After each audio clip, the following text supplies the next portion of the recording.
Some people can say that they've got cool beds because their beds vibrate or they go, like, they bend.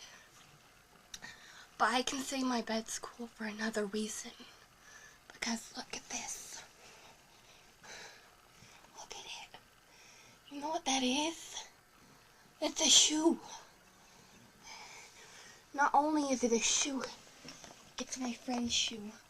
And when she comes here, every day almost, she just comes here and she puts her shoes on my floor and my bed eats them.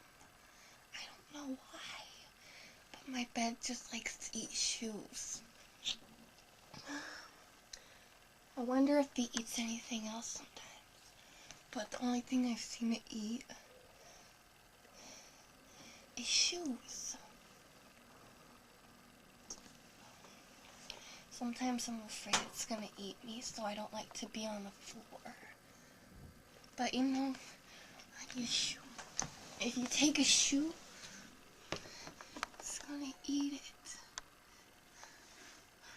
Oh my God! Did you see that? Did you see it? There ain't no way to save the shoe now. I ain't never seen it do that before. It's never growled at me before. Oh my God.